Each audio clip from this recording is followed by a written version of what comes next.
그리고 이제 두 번째로는 이제 오늘로서 이제 솔라 그리스토스라고 하는 이 주제를 마무리를 짓겠습니다. 솔라 피데 오직 믿음으로, 그 다음에 솔라 그라티아 오직 은혜로, 세 번째로는 이제 솔루스 크리스토스 오직 그리스도로 말미암아라고 하는 이 주제를 이제 우리가 다루고 있는데, 종교개혁자들이 정말 심오하게 이제 성경을 가지고 우리는 이런 신앙의 내용을 담고 신앙 고백을 하고 살아가자라고 하면서 내세웠던 그런 부분들이 바로 이 5가지 솔라입니다. 이제 오늘로서 그 3가지는 어느 정도 이제 정리를 잘 하려고 합니다. 그래서 오늘 3번째 시간, 솔루스 크리스토스의 또 3번째 시간이기 때문에 우리 예수 그리스도를 통하여 구원이 우리에게 믿음으로 은혜로 주어졌다는 이 내용을 한번 다시 한번 더 정리하는 그런 시간을 가지겠습니다. 지난 주일날 우리가 다루었던 말씀의 본문이 대단히 중요한 본문입니다. 신약성경 디모데전서 5장 2장 5절의 말씀인데 다시 한번 더 보도록 하겠습니다. 하나님은 한 분이시요 또 하나님과 사람 사이에 중보자도 한 분이시니 곧 사람이신 그리스도 예수라 그랬습니다. 자, 여기 아주 구약의 아주 핵심되는 유일신 하나님에 대한 신앙 고백이 있습니다. 하나님은 한 분이시다라고 하는 것은 유일신에 대한 신앙 고백이지요. 그리고 하나님과 사람 사이에 중보자도 한 분이시다.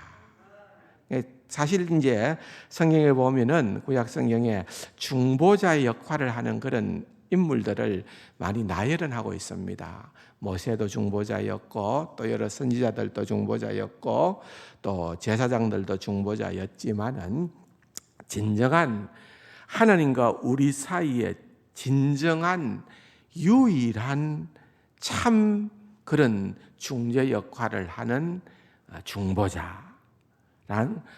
오직 예수 그리스도 외에는 없다는 겁니다. 이게 이제 우리 기독교의 독특함입니다. 세상 사람들은 이런 표현을 굉장히 싫어합니다.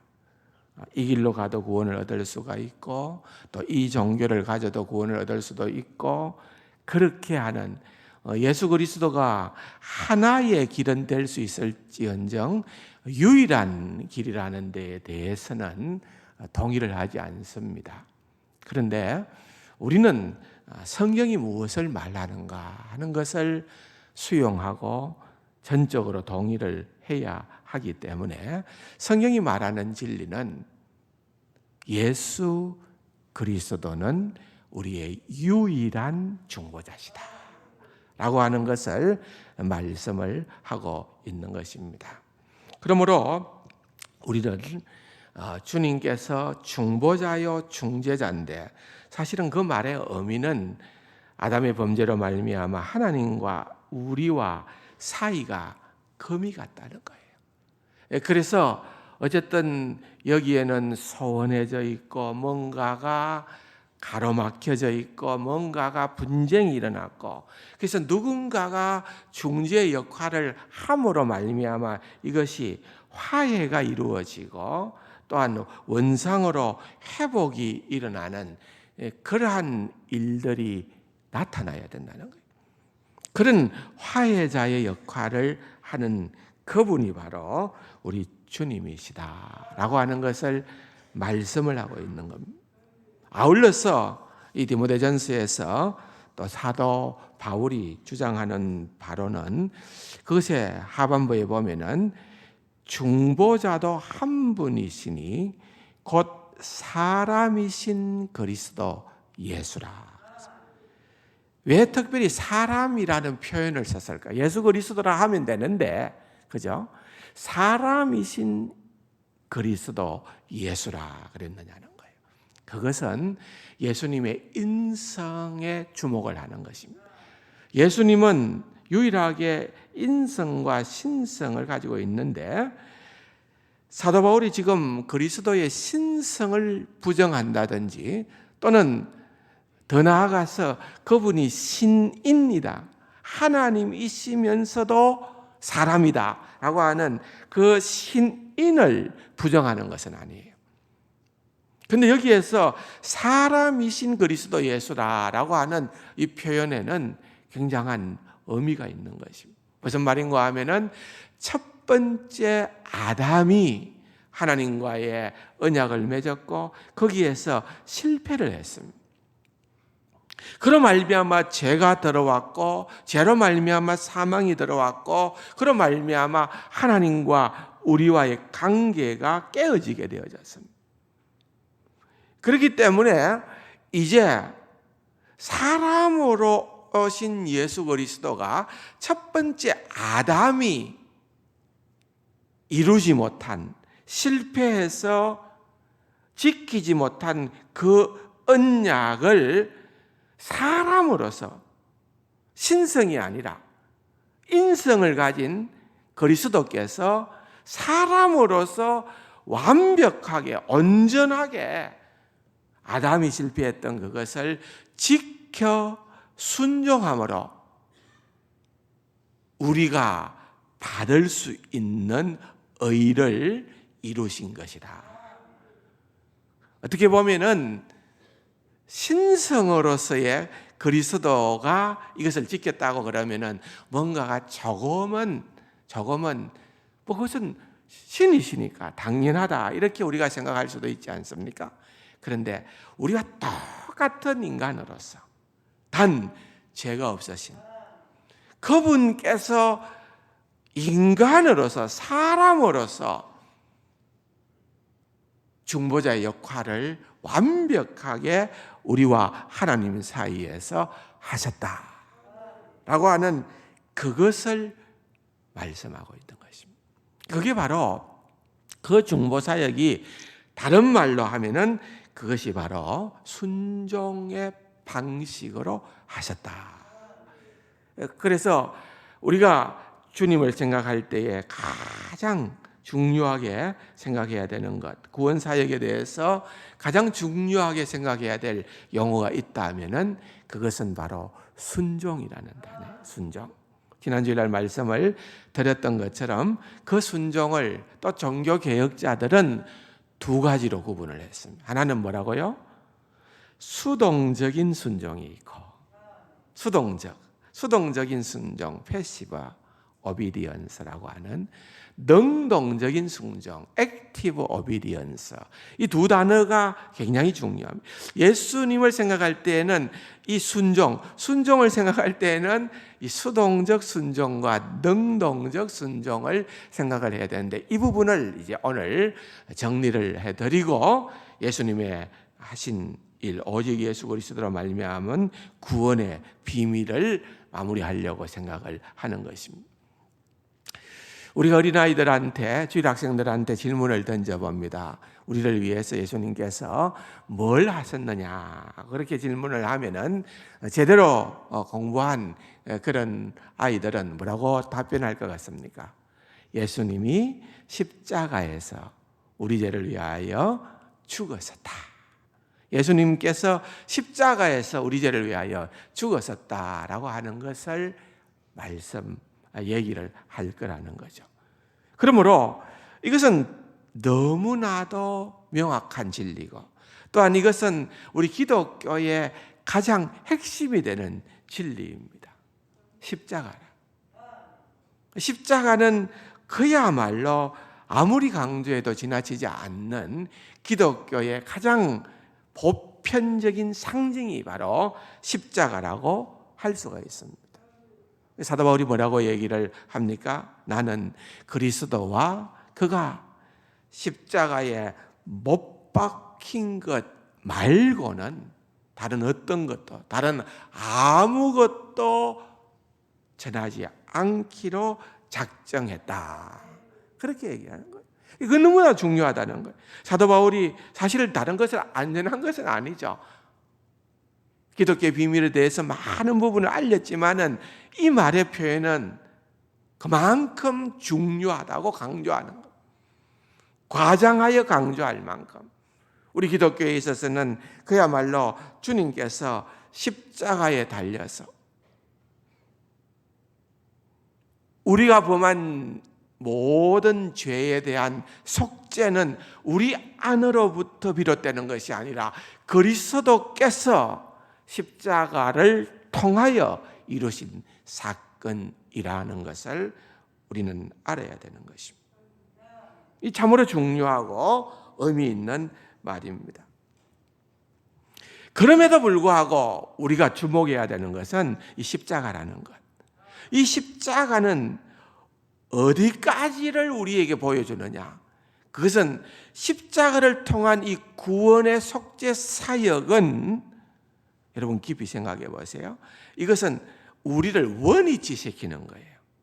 우리를 범죄 타락하기 전에 자리로 되돌려 놓는 역할을 하는 것이 십자가입니다.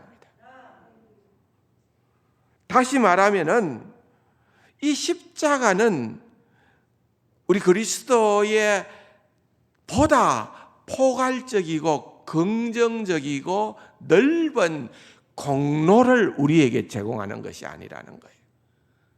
그런 의미에서 수동적 순종을 의미하는 단어라 그렇게 종교개혁가들은 설명을 하고 있습니다. 십자가를 통하여 우리가 구원 얻었다라고 하는 것은 이제 우리가 하나님이 창조하신 그 원래의 자리로 서게 되어졌다. 하나님께서 우리 주 예수 그리스도로 말미암아 우리를 이제는 죄인으로 보는 것이 아니라 죄인으로 간주하는 것이 아니라 우리를 의인으로 보고 간주한다라고 하는 것을 설명하는 것입니다. 그게 구원의 전부라고 한다면은 여러분 한번 생각을 해보십시오. 굳이 예수님께서 이 땅 위에서 33년간이나 살아야 했을 이유가 없습니다. 어느 날 예수님께서 금요일 날 어느 금요일을 지정해서 성금요일 날 오셔서 십자가에 달려 죽으시고 3일 만에 부활하시고 부활하셔서 성천하시면은 우리를 위한 주님의 구원 사역이 깔끔하게 매듭지어지는 것입니다. 십자가는 그런 의미라는 거예요. 그런데 그것만이 우리의 구원의 모두다, 전부다라고 한다면은 그것만은 된다는 거예요. 그럼 예수님께서 이 땅에서 사신 것이 어떤 의미가 있느냐? 굉장한 의미가 있다는 것을 우리가 알아야 된다는 거예요. 그것을 오늘 우리는 또 조금 더 깊이 있게 살펴보기를 원하는 것입니다. 십자가는 엄밀한 의미에서는 하나님께서 우리 주 예수 그리스도를 죄와 형벌과 그로 인한 저주에다가 던지신 것입니다. 왜? 우리가 받아야 될 형벌이 바로 그것이기 때문에 그렇다는 거예요. 오늘 본문을 여러분 같이 한번 보기를 원합니다. 이사야서 53장 4절입니다. 고난의 종으로서 오신 우리 주님에 대한 묘사인데 그는 실로 우리의 질고를 지고 우리의 슬픔을 당하였거늘 우리는 생각하기를 그는 징벌을 받아 그리스도께서 징벌을 받아 그렇게 말을 하고 있는 것입니다. 잘 보십시오. 그는 벌을 주는 자가 아닙니다. 여기 보니까 징벌을 받았다는 거예요. 벌을 받은 자가 되었다는 거예요. 그럼 누가 벌을 준 겁니까? 그럼 누가 벌을 줬습니까? 가룟 유다가 벌 줬습니까? 사탄이 벌을 준 겁니까? 당시에 종교 지도자들이 벌을 준 겁니까? 누가 벌을 준 거예요? 하나님께서 벌을 주신 거예요. 하나님께서 벌을 주셨다는 거예요. 그래서 어떻게 설명을 하고 있습니까? 하나님께 맞으며 고난을 당한다 하였노라. 그를 징벌하시고 치시고 고난 주시는 이는 하나님이라는 거예요.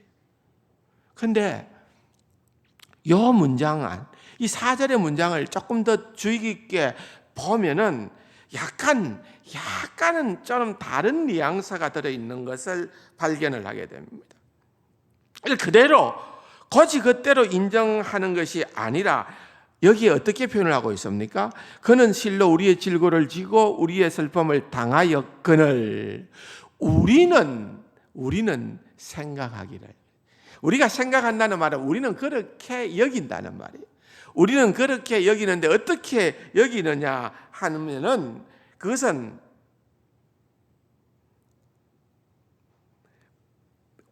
그분이 받는 고난이라는 것이 마치 하나님께서 그렇게 하시지 않은 일을 하나님 탓으로 돌리는 것처럼 생각할 수도 있는 뉘앙스를 주는 거예요. 왜냐하면 아들을 그렇게 벌주고 아들을 저주하고 아들을 때리시고 아들을 그렇게 하는 아버지가 어디 있나 이거예요.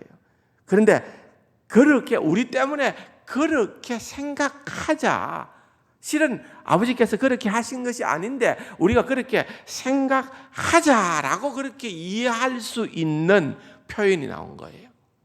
근데 이것은 그런 의미가 아니라는 거예요. 그런 의미가 아니다. 어떤 의미냐?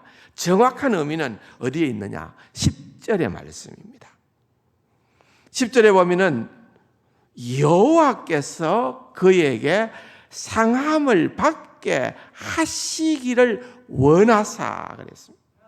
그러니까 예수 그리스도께서 십자가에 달려 죽으시는 것, 그 정말 어마어마한 고난을 당하는 것, 하나님과의 관계에서 떠나게 됨으로 말미암아서 그야말로 단절로부터 오는 처참한 두려움과 고통을 당하는 것, 그것을 하나님께서 하셨다는 거예요. 원하사 질고를 당하게 하셨은즉 그의 영혼을 속건제물로 드리기에 이르면 그가 실을 보게 되며 그의 날은 길 것이요 또 그의 손으로 여호와께서 기뻐하시는 뜻을 성취하리라 그랬습니다. 예수님께서는 정말 이런 하나님으로부터 죄에 대한 저주와 형벌을 온 몸으로 온 영혼으로 받으셨다는 것입니다. 우리를 위하여서 그와 같은 일을 수동적으로 받으셨다는 거예요. 왜 그런 거 하니까 우리가 아는 것처럼 이것이 너무 어렵고 힘든 일이기 때문에 그때 주님께서 십자가상에서 어떤 고백을 합니까? 나의 하나님, 나의 하나님, 어찌하여 나를 버리셨나이까? 그 두려움이 너무나도 크기에 제자들과 함께 겟세마네 동산에 가서 그가 기도하면서 통렬하게 부르짖었던 그 부르짖음은 무엇입니까? 이 잔을 내게서 지나가게 하옵소서. 하나님, 내가 이거 너무 힘듭니다. 이 잔을 내게서 지나가게 하옵소서.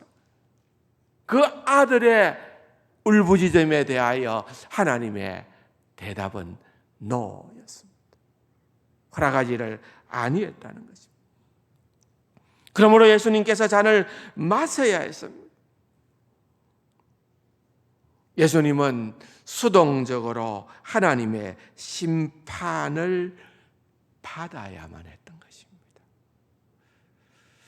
우리가 너무 쉽게 생각하고 우리는 너무 값없이 구원을 생각하고 우리는 우리가 행한 것이 아무것도 없고 오직 은혜로만 구원을 얻은 그러한 자들이기 때문에 우리가 착각하는 것 가운데 하나는 하나님께서 구원을 너무 쉽게 우리에게 선물로 주신 것이다. 마음대로 하나님은 전능하시기 때문에 무엇이든지 하실 수 있기 때문에 마음대로 하셨다, 그렇게 생각할 수가 있다는 거예요. 그런데 성경은 절대로 아닙니다. 여러분, 하나님께서는 우리가 어려워지게 되도록 하시기 위하여서 우리가 마땅히 받아야 될 죄의 모든 값을 다 지불하셨습니다. 누구를 통하여? 그리스도 예수를 통하여 지불하셨다. 그래서 이 구원 역사에 대해서 사용되어지는 단어가 하나 있는데 그것이 뭔가 하면은 만족이라는 단어예요. 만족. 예수 그리스도의 십자가는 하나님에 대한 만족이라는, 만족. 어떤 만족이냐? 하나님이 퍼부어야 되는 죄에 대한 모든 저주, 모든 형벌, 모든 진노를 다 만족시키신 분이 그리스도시고 그분이 십자가에서 행하신 사역이다, 그 말인 것입니다. 그래서 만족이라는 단어가 굉장히 중요한 단어입니다. 이 단어 때문에 자유주의 신학자와 개혁주의 신학자들의 논란이 많이 일어나게 되어졌던 것입니다. 왜? 하나님은 의로우시고 의롭게 하시는 분이신데 그 하나님께서 죄인된 우리를 어떻게 어렵게 하시느냐?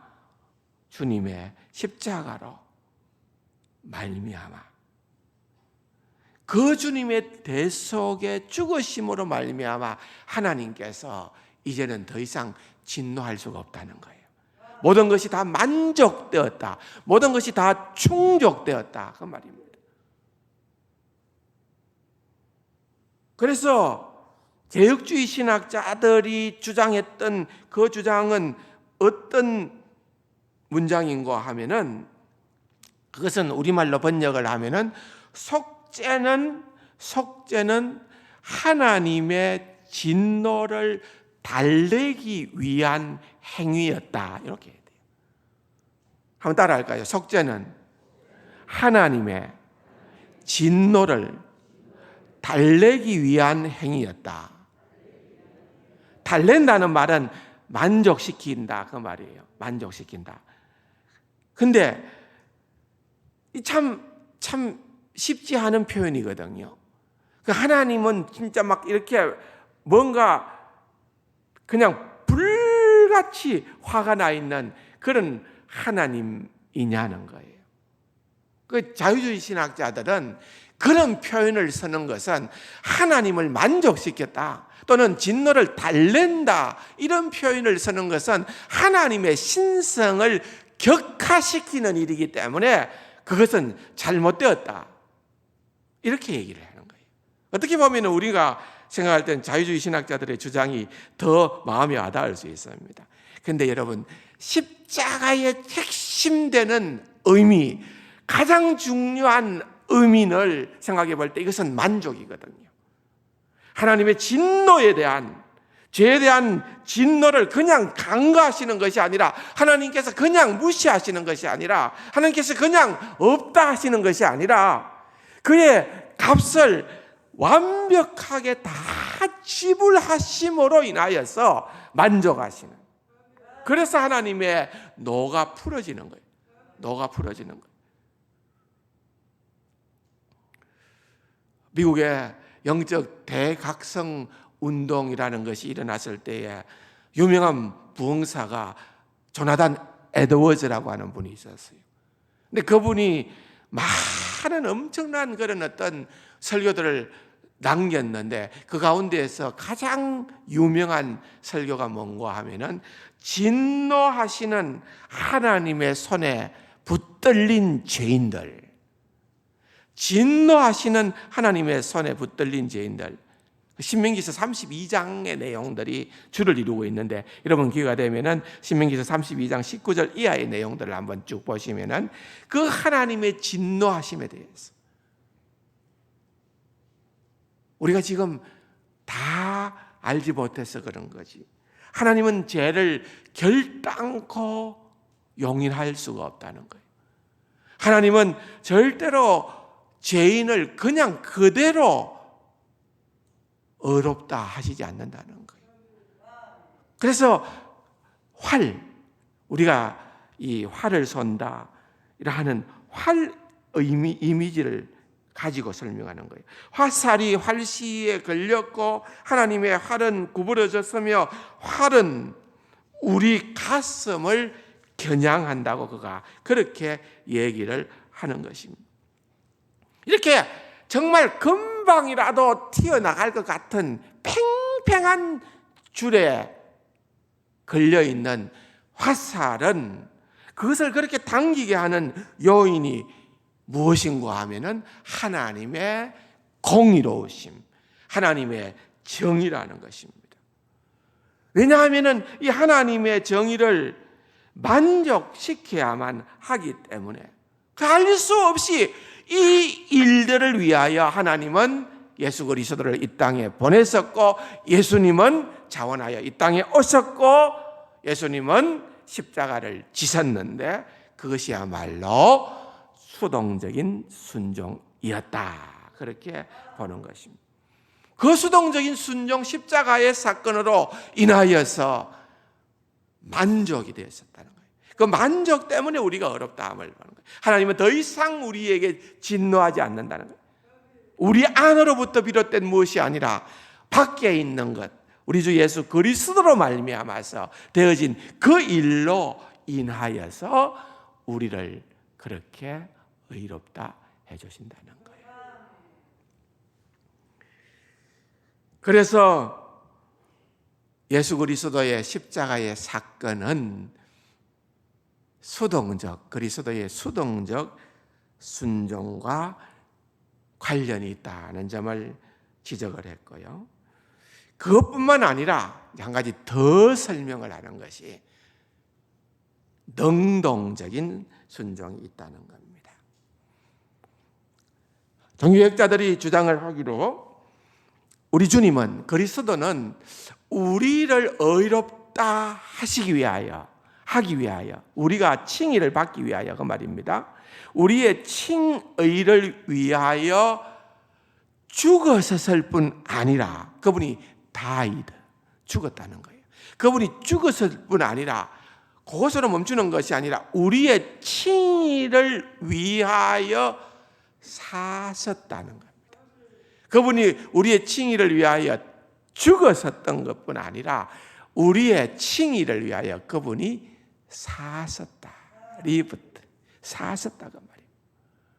그래서 예수님의 생애가 무의미한 생애가 아니라 그분의 생애야말로 진짜 우리의 칭의를 위하여 너무나도 중요한 생애였고, 또한 예수 그리스도께서 이 땅에서의 삶을 하나님의 율법의 요구를 완벽하게 단 하나라도 어김이 없이 다 준행하셨다는 거예요. 근데 여러분, 이게 우리가 별로 중요하게 생각하지 않고 그렇게 많은 관심을 가지지 않는 경우가 있는데 이것이 진짜 중요합니다. 많은 사람들이 우리 기독교에 부활만 얘기를 안 하면 난 기독교 믿겠는데 이렇게 얘기한 사람이 있습니다. 뭔가 하면은 부활이야말로 진짜 넌센스고 비이성적이고 지식인들에게는 믿지 못할, 왜? 우리의 상식으로는 부활이라고 하는 것이 믿겨지지 않아요. 죽으면 끝이니까. 부활, 죽은 자가 다시 사는 것을 본 적이 없으니까 부활이라는 얘기는 의미가 없다가 그렇게 주장을 하지만은요, 곰곰이 생각해 보면은 세상 사람들이 하는 일들이고, 어떻게 보면은 그것보다 더 어마무시한 엄청난 일은 이 인류상의 우리 역사 가운데에서 하나님의 율법을 단 하나도 어기지 아니하시고 완벽하게 순종한 분이 계셨다 라고 하는 것이 이게 엄청난 겁니다. 저는 개인적으로 부활보다 더 큰 일이라고 봅니다. 누구도 불가능합니다. 이 자리에 있는 저나 여러분들이나 어느 누구도 하나님의 율법을 완벽하게 완전하게 지킬 수 있는 사람은 아무도 없습니다. 그런데 한 분이 있었습니다. 그분이 우리 주 예수 그리스도였다는 거예요. 그분이 그렇게 사셨다는 겁니다. 신약 성경을 읽어보면은 많은 사람들은 도대체 이 부활을 믿어야 되느냐 말아야 되느냐라는 그런 관점으로 성경을 바라보는지 모르지만은 우리가 볼 때 놀라운 사실은 신약 성경에서는 어떻게 예수님의 부활을 믿지 않겠느냐라고 하는 것입니다. 예수님의 부활을 믿지 않는 것이 오히려 불가능한 일이다 이 말입니다. 왜 그런가 하니까 여러분 죽음이 사망이 주님을 붙들 수가 없기 때문에 그렇습니다. 죽음이 우리 주님을 붙들 수 없는 이유는 뭘까요? 그분은 죄가 없었기 때문에. 죽음은 도대체 어디에서부터 비롯되는 겁니까? 죽음은 죄의 결과물이거든요. 그런데 그분은 모든 하나님의 명하시는 율법을 다 이루신 분이기 때문에 그분은 죄가 없으신 분. 그러므로 죽음이 그분을 붙든다는 것이 자체가 넌센스입니다. 어떻게 무덤에 예수님을 묶어놓을 수가 있습니까? 있을 수가 없는 일이죠. 불가능한 일이죠. 그렇기 때문에 그분은 일어나신 것입니다.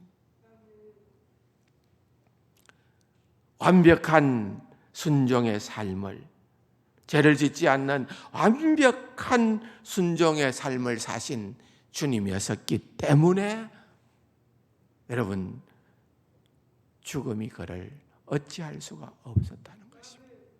그러므로 예수님의 생애, 예수님의 지상 생애를 생각할 때 그분은 아주 완벽한 그러한 순종의 삶을 적극적으로, 능동적으로, 긍정적으로 하셨다는 거예요. 다시 한 번 더 확인합시다. 마태복음 3장에 보면은 지난번에 한번 예수님의 사역에 대해서 하면서 설명을 했습니다만은 세례 요한으로부터 세례받는 장면이 나옵니다. 13절에 이때 예수께서 갈릴리로부터 요단 강에 이르러 요한에게 세례를 받으려 하시니 요한이 말려 이르되 내가 당신에게서 세례를 받아야 할 터인데 당신이 내게로 오시나이까? 예수께서 대답하여 이르시되 이제 허락하라. 우리가 이와 같이 하여 모든 의를 이루는 것이 합당하니라 하시니 이에 요한이 허락한지라 그랬습니다. 여러분 이게 무슨 말입니까? 우리가 아는 것처럼 요한이 이스라엘 백성들을, 유대인들을 향하여서 너희들이 와서 빨리 세례를 받으라라고 했을 때 이것은 죄 씻음을 받으라는 말입니다. 정결 의식을 행하고 그렇게 하나님의 어린 양을 맞이하자 그 말입니다. 왜 그랬을까요? 그 당시에 기억이 나실는지 모르겠지만 그 당시에 세례의 의미는 이방인들이 개종을 하게 될 때에 그들이 부정하였기 때문에 그들을 정결케 하는 의식이 세례였고 유대인들이 세례받는 것은 없었어요. 유대인들은 세례를 받는 것이 아니에요. 그 이방인들이 받는 거예요. 그런데 세례 요한이 지금 나서서 너희들이 나와서 세례를 받으라고 얘기했을 때는 너희들이나 이방인들이 똑같다는 거예요.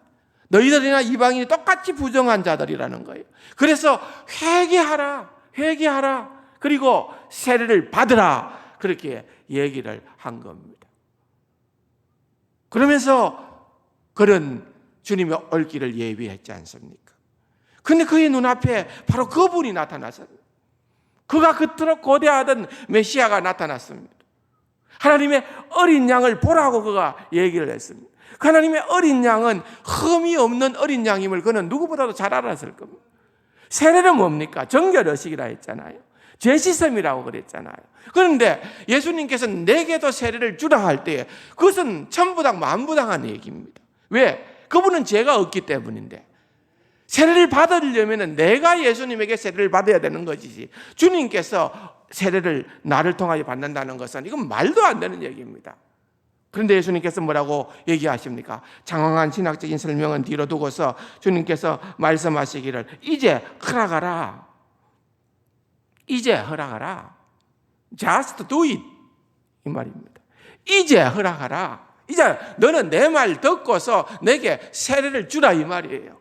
왜냐하면 이러하여 모든 의를 이루는 것이 합당하니. 예수님께서는 자신이 정결케 함이 필요한 것이 아니라 그분이 우리를 대신하여 이 땅에서 모든 하나님이 요구하시는 율법의 의를 다 이루셔야 할 분이었기 때문에 죄 없으신 그분이 내가 세례를 받겠다, 나도 너희들처럼 세례를 받겠다, 그렇게 말씀을 하신 것입니다. 사랑하는 성도 여러분, 바로 이 점입니다. 이것이 바로 예수님의 중재자의 역할이고 중보자의 역할입니다. 나는 하나님이 하나님의 백성에게 명하시는 모든 계명 아래에 있어야 한다. 나는 비록 죄를 짓지 않았지만은 모든 의를 이루기 위하여 율법에 순종해야 한다. 첫 번째 아담은 그와 같은 임무에서 실패했지만은 두 번째 아담이요 마지막 아담이신 예수님은 그 임무를 충실하게 감당을 했던 것입니다. 예수님의 생애 자체가 하나님의 말씀에 대한 순종이었습니다. 사람이 떡으로만 살 것이 아니라 하나님의 입으로 나오는 모든 말씀으로 살 것이니라 그랬습니다. 나의 양식은 하나님의 뜻을 행하는 것이다 그랬습니다. 예수님께서 이런 질문을 하신 적이 있습니다. 누가 나를 정죄하겠느냐? 그 말은 무슨 말입니까? 예수님께서 출생부터 죽으실 때까지 율법에 요구하는 모든 사항에 대해서 하나도 빠짐없이 그분이 능동적으로 완벽하게 순종을 하셨기 때문에 누가 나를 정죄하겠느냐? 이제 나로 통하여서는 하나님께서 이미 구약 성경에 약속하신 대로 너희들이 율법을 지켜 다 행하면 이와 같은 복을 누리게 될 것이다. 하나님께서 아담과 하와에게 말씀하시기를 너희가 선악과 나무의 열매를 먹지 않고 내 말을 지켜 순종하면 이와 같은 복을 누리게 될 것이다 라고 하는 그 모든 복을 우리들로 하여금 주님 안에서 누리게 하시도록 모든 순종의 길을 걸으신 분이 바로 우리 주님이시다 그 말입니다. 따라서 우리의 칭의의 근거는 그리스도의 의의 전달, 교환, 정가인 것입니다. 이 정가가 참 놀라운 비밀이 있습니다. 이중적인 정가입니다. 보세요. 우리의 모든 죄에 대한 형벌, 이 모든 것들이 누구에게로 전가되었습니까? 그리스도 예수께로. 그리스도 예수께로 전가되는 것이 첫 번째 전가입니다.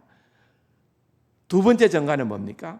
그리스도께서 순종하심으로 말미암아 그리스도에게 담겨 있는 의와 복과 모든 좋은 것들이 이제는 우리에게로 전가되어지는 것.